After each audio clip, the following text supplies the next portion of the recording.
Paz de Deus, caríssimos irmãos, graça e paz, e também gostaria de desejar a todos um excelente dia. Não sei que hora você vai ver esse vídeo, à noite, enfim, a hora que você ver, o meu desejo é que Deus te abençoe. Este vídeo, irmãos, não é para atacar ninguém, mas é para refletir, principalmente aqueles que pertencem e que pertenciam à denominação a qual eu frequentava. Primeiramente, eu quero dizer a vocês que separei aqui alguns versículos, crendo que isso poderá despertar, principalmente algumas lideranças que estão causando um grande prejuízo para famílias. E vamos ver o que o apóstolo nos ensina a respeito disso. Primeiro, irmãos, em Romanos 1,16, eu quero dizer para vocês, porque eu falo aqui, porque eu tenho esse direito de falar aqui, e que não me envergonho de falar aqui, e que ninguém me pode privar desta liberdade, porque me foi dado isto como um ministério vindo da parte do nosso Deus eterno, do Deus verdadeiro, daquele que fez o céu e a terra.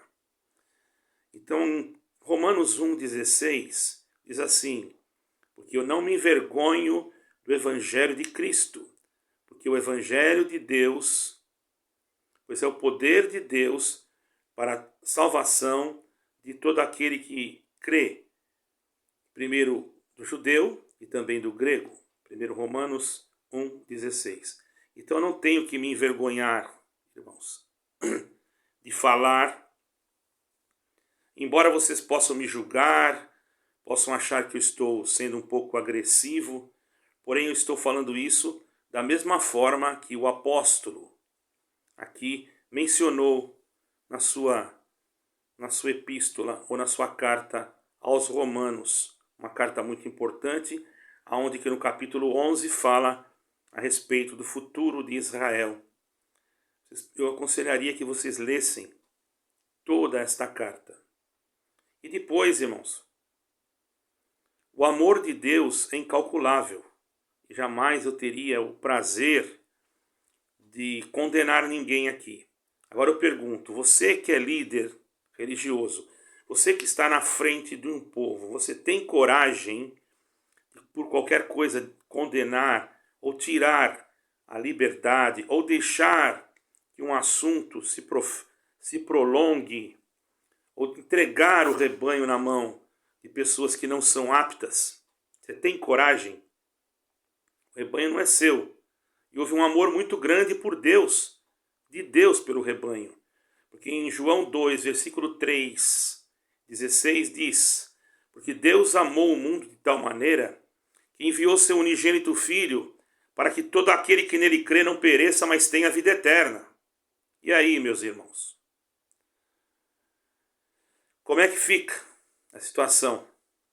Você joga os irmãos fora, não julga com retidão, aceita coisas profanas, aceita se vincular com determinadas instituições federais ou federativas e federações que você sabe muito bem que o fim delas geralmente se envolve com políticas e com políticas até que vão ao contrário da palavra de Deus.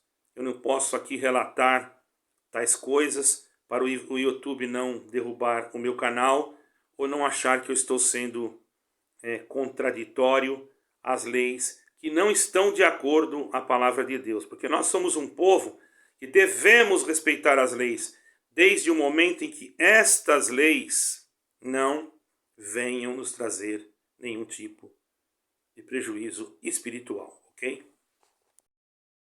Então, se a lei não nos traz problemas espirituais, nós a respeitamos. Agora, quando é uma lei que vem contrária à palavra de Deus, logicamente, que nós temos o direito de analisar as coisas, porque para nós, primeiramente, é Deus. Porque Ele faz tudo por nós. Por isso que está escrito em 3 de Romanos, versículo 5, 8, mas Deus prova o seu amor para conosco em que Jesus Cristo morreu por nós, sendo nós ainda pecadores. E devemos honrar esse sacrifício que foi feito pelo nosso Mestre Jesus Cristo. E outra coisa, como nós pregamos o Evangelho, como nós podemos saber que estamos fazendo correto, que o Evangelho que nós pregamos realmente não é um Evangelho de prosperidade, não é um Evangelho de promessas humanas, não é um Evangelho que engana com falsas profecias. Eu creio na profecia, mas hoje, infelizmente, já não vejo mais o que outrora eu via. Então, qual é? Eu não vou dizer que não exista, não vou generalizar. Porém, aos irmãos da congregação cristã do Brasil, com todo respeito, prestem atenção, porque como eu saí daí, eu tenho esse direito de falar. Eu não estou aqui querendo fundar igreja e nem tampouco preocupado com o que vão pensar. Eu estou aqui apenas tentando ajudá-los. Por quê? Porque em 1 Coríntios diz: irmãos, vos declaro que o evangelho que eu vos tenho pregado, eu vou falar, quem sou eu para falar igual Paulo, mas eu vou ler aqui um versículo, capítulo 4, versículo 1, e depois capítulo 15, versículo 1 e 4, que diz assim, de 1 Coríntios, ou melhor, 1 Coríntios, eu falei errado aqui, irmão. 1 Coríntios, capítulo 15, versículo 14, seria assim. Foi escrito aqui, versículo, eu me confundi nos números aqui. Repetindo, Coríntios 15, versículo 1 e 4. Perdoa, viu, irmãos? Versículo 1 e 4. Quem é o homem que não erra? Mas isso são erros que são toleráveis. Capítulo 1 Coríntios 15, versículo 1 e 4. Repetindo. Irmão, vos declaro o evangelho que vos tenho pregado, o qual também recebestes e no qual também permaneceis, pelo qual também vós sois salvos, se o retiverdes, tal como vou-lo preguei. Se é que não crestes em vão, porque primeiramente vos entreguei que também vos recebi, que em Cristo Jesus, o Cristo que morreu pelos nossos pecados, segundo as Escrituras, esse é o Senhor Jesus Cristo que eu prego. Este é o Senhor Jesus Cristo que não mente, que não defrauda. Esse é o Senhor Jesus Cristo que não corta as pessoas assim de qualquer maneira. Esse me ensinou a usar de misericórdia, a não caluniar pessoas inocentes, a não tirar do grupo ministerial pessoas que querem andar na justiça, a não concordar em vender cargos, mesmo que isso lhe custe o seu próprio ministério. E, infelizmente, hoje o que vemos, este é o evangelho que estamos vendo em muitos lugares. Agora eu pergunto a vocês, vocês estão pregando o evangelho de Cristo? Pessoas que viajam quilômetros e quilômetros para tirar com uma maior satisfação e alegria alguém de um cargo ministerial e recolocar outro no seu lugar, mais novo, e logicamente fica mais fácil para controle da massa. Porém, bem-aventurado você, meu irmão, minha irmã, que já não está mais debaixo desse jugo, posso dizer de Satanás, porque esse jugo vem de uma certa linhagem já está programada para a agenda mundial dos últimos tempos. Então, aquele que realmente pratica a justiça, ele será extirpado do meio do povo, mas não por Deus, mas sim pelo homem, pela sua ganância, arrogância, soberba, orgulho, pela sua violência, prepotência e toda a maldade que dentro da sua personalidade existe e se manifesta de uma maneira assim suave. E muitas das vezes as pessoas acham até que é Deus. Aí o povo, plateia, incitados por momentos emocionais e até mesmo pela oferta de alimentos e de outras coisas que se apresentam, porque o dinheiro não são de vocês, então vocês compram, fazem festas, e o povo simples, às vezes que não tem recursos, aproveitam e vão naquele evento, e depois aquele servo que trabalhou tanto por aquele povo, que levantava de madrugada para orar pelo povo, e fazia de tudo, dava sua vida, sua família, sua esposa, acompanhavam com carinho, com amor, a intenção de vocês é somente uma: é tirar aquele e colocar outro. Vocês não recordam que aquele trabalhou muito, vocês não lembram quantos anos ele trabalhou no cargo a qual ele foi colocado. Para vocês isso pouco importa. O que importa é vocês serem afamados por pessoas que já estão com as suas mentes cauterizadas pelas suas pregações enganosas e falsas, que prometem coisas que muitas das vezes não acontecem. Não querendo generalizar, porque eu tenho certeza que existem pregadores que são honestos. Eu não estou aqui dizendo que são todos, quero deixar bem claro, mas existem pregadores que são e que pregam a verdade ainda. Porém, infelizmente, meus caros irmãos, pregadores da verdade, os dias de vocês estão contados se continuar esse sistema satânico do anticristo adentrar pelas portas da instituição aonde você está. E isso, não estou falando mal, estou falando justamente aquilo que Cristo Jesus falou, para que nós vigiássemos, orássemos, e não só orássemos, mas vigiássemos, porque Satanás, o nosso inimigo, anda ao nosso redor bramando como um leão, a qual ele quer tragar, mas o Senhor nos guardará, viu, irmão? Você que está sofrendo por causa disto, você, irmã, que já sofreu, conserva a tua paz, a tua alegria, agora você se sente liberto, liberta desse sistema. Vai e pregue o Evangelho, faça a vontade de Deus, que ainda há muitas almas. Eu quero dizer até que muitos que estão saindo devem procurar lugares onde existem já. Eu sei de lugares que já têm filhos e filhas de Deus trabalhando, se reunindo, cantando e louvando, que não estão mais debaixo de um jugo institucional, mas estão louvando a Deus com toda a liberdade. Porque, irmãos, nós temos que crer piamente, não é? No que está escrito na palavra de Deus. Agora, temos que também entender que houve uma manifestação de amor em Deus por nós. E por isso, por esse amor, nós que pregamos, às vezes somos um pouco duros, mas é uma dureza não para destruir, é algo que faz com que apareça o amor, porque amar não é só acariciar, amar muitas das vezes tem que apertar a ferida para tirar aquele carnegão, perdoe a expressão, se não sair, ele pode ocasionar uma enfermidade mais grave. Então hoje o Senhor quer apertar alguma coisa na vida de alguém aí que ainda está no sistema religioso, para que você enxergue que esse sistema desta denominação, principalmente, estou falando da denominação que eu saí, que Deus tivesse misericórdia e tirasse essa gangrena de dentro desta instituição e fizesse com que fosse construído algo para o bem de todo o povo.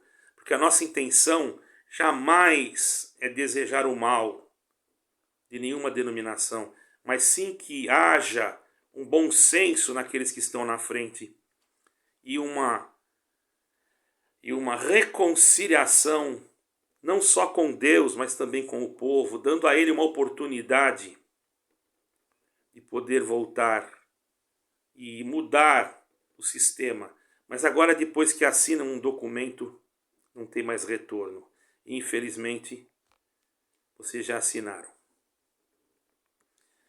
Em João, nós sabemos que nós temos que amar, porque João capítulo 5, versículo 1, ou melhor, perdoe, em 1 João, capítulo 4, versículo 9 e 10, esse é o versículo 9 e 10 de 1 João, nisso se manifestou o amor de Deus em nós, em haver Deus enviado seu Filho unigênito ao mundo, para que por ele vivemos. Nisto está o amor de Deus, e não é que tenhamos amado a Deus, mas ele que nos amou a nós, e enviou seu Filho para a propiciação pelos nossos pecados. Então não é a placa denominacional, você que chama a sua igreja de graça, aprenda com esse versículo em 1 João 4, 9 e 10. Que quem manifestou o poder do unigênito Filho de Deus foi Deus. E Ele, irmãos, que morreu por nós, e Ele que foi a propiciação do pecado. Então entendamos que a obra que nós temos que ter é Jesus Cristo em nós. Ele morreu na cruz como a obra de Deus, como uma obra de Deus. E a nossa fé ligada nele, realmente a nossa fé tem obras.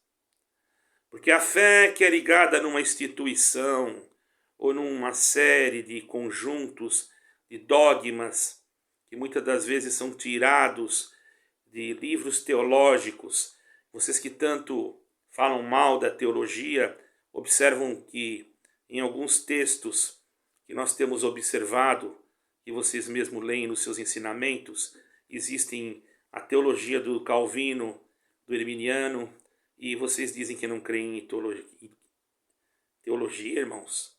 Vocês pensam que aqui ninguém conhece teologia?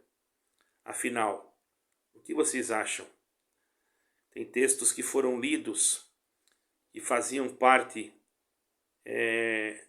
do arminianismo. E nos mesmos ensinamentos existem textos mesclados do calvinismo. E aí você vem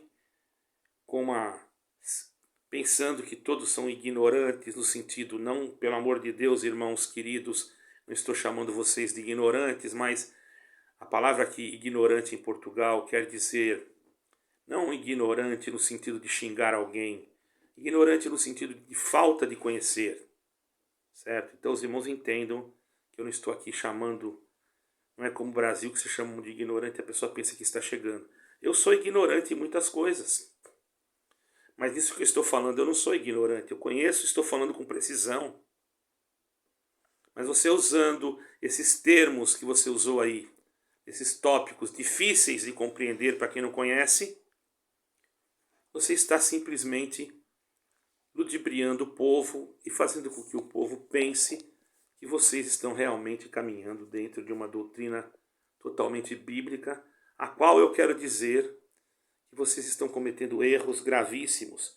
Inclusive a transubstanciação, que é uma doutrina romana que vocês usam nas vossas ceias. Isso não confere nem no início, com o começo desta manifestação da congregação cristã, quando o irmão Luiz Franciscone, ele não praticava transubstanciação. Ele não enterrava o pão, ele não enterrava o que sobrava do cálice. Não, isso aí é transubstanciação. Isso nasceu no século XIII, no ano de 1215, no Concílio de Latrão. Foi um papa que criou isso. Isso não veio da igreja cristã primitiva, irmãos. Então, como fazer? Me explique. Simplesmente, enquanto você está orando, aquilo simboliza o pão, simboliza o sangue. Quando você terminou a oração, que as pessoas participaram, aquilo que sobrou você guarda, você pode utilizar para você ou dar para uma pessoa humilde. Porque, mas foi orado. Foi orado durante a cerimônia, acabou a cerimônia, aquilo terminou. Você não pode jamais achar que aquilo que você orou vai continuar orado.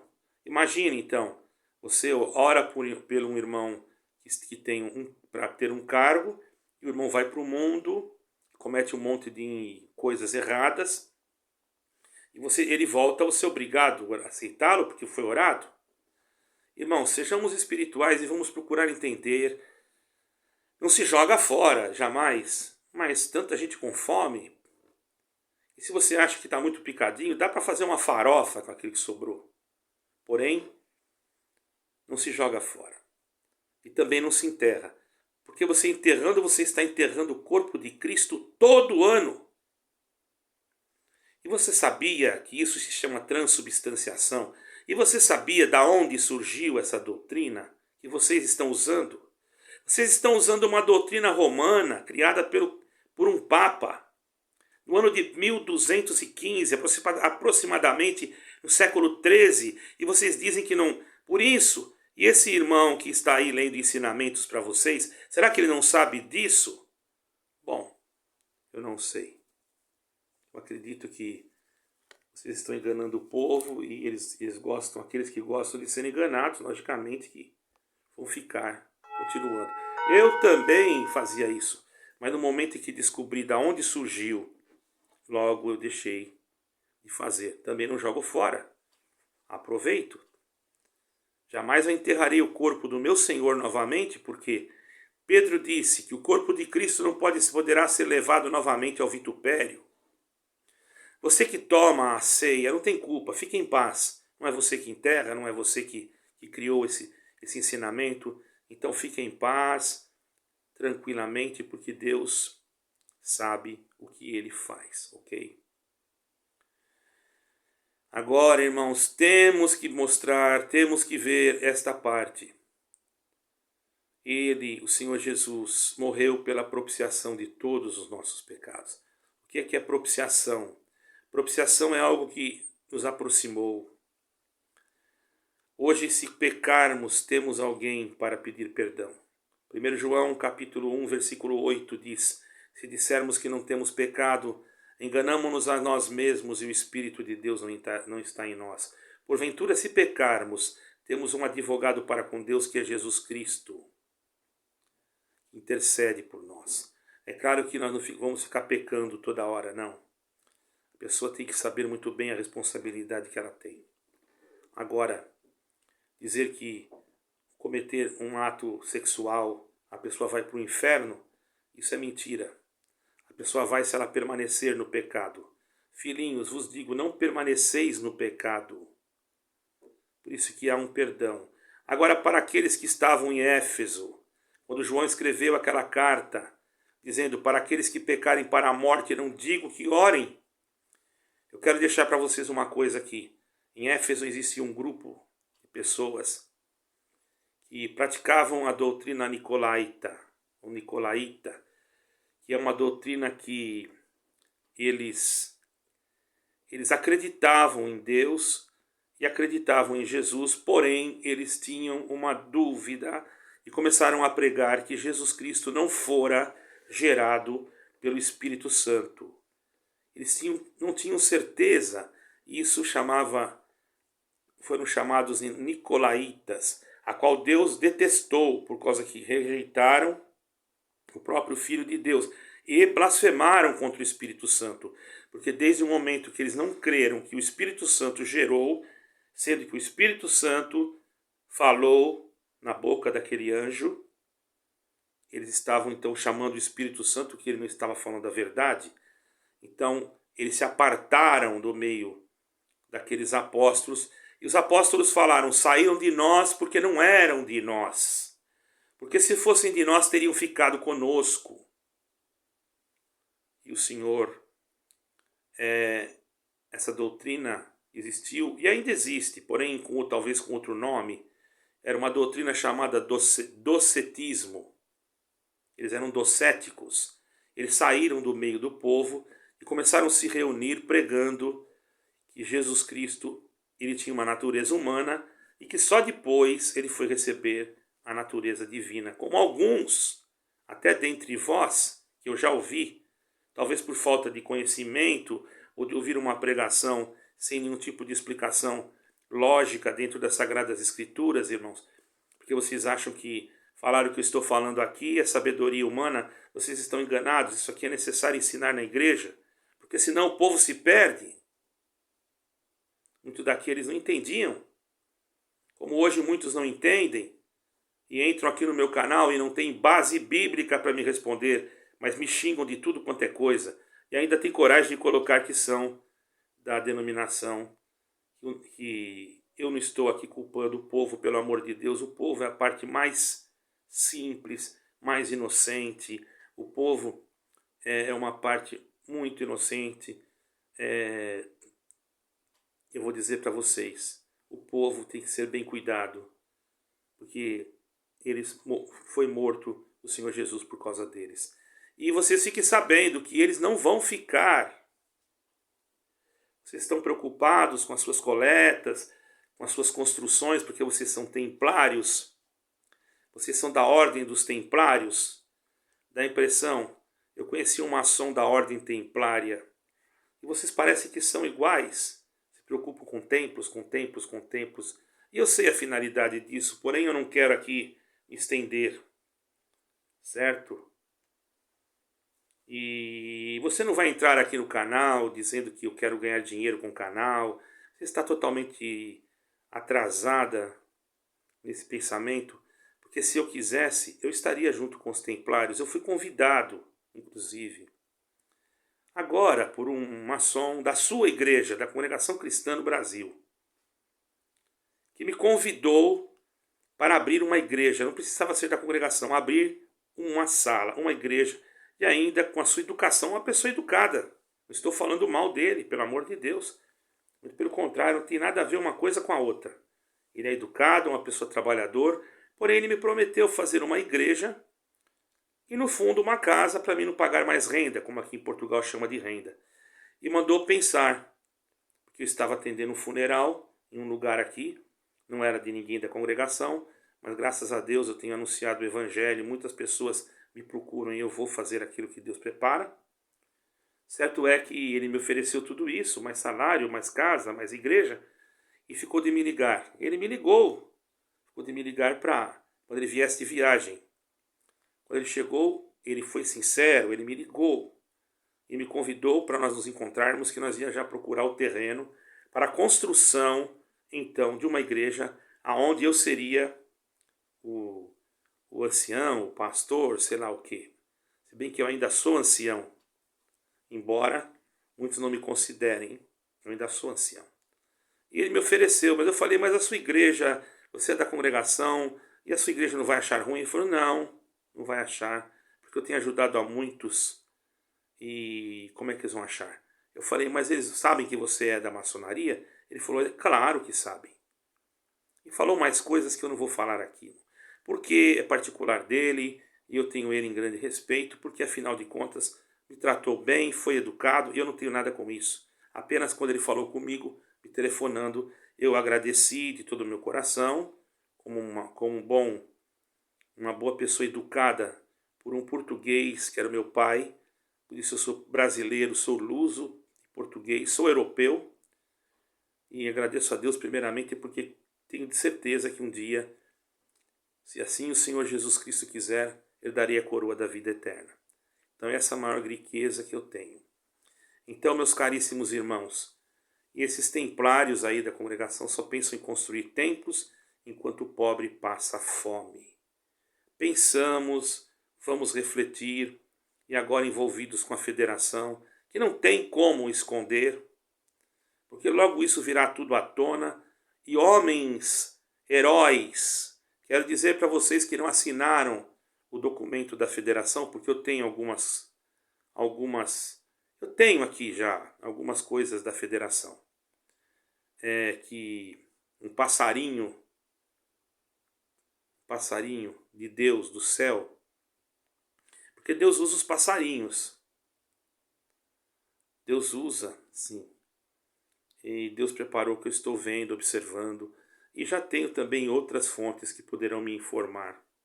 Todavia não é necessário, porque eu já sei disso tudo há muito tempo.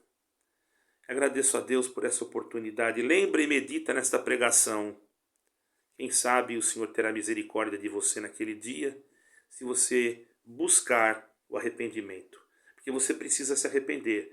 Você que deixou pessoas caluniadas, difamadas, você tem que ter coragem, moral e vergonha na sua cara para você ir lá e diante do povo pedir perdão e dizer que você errou, certo?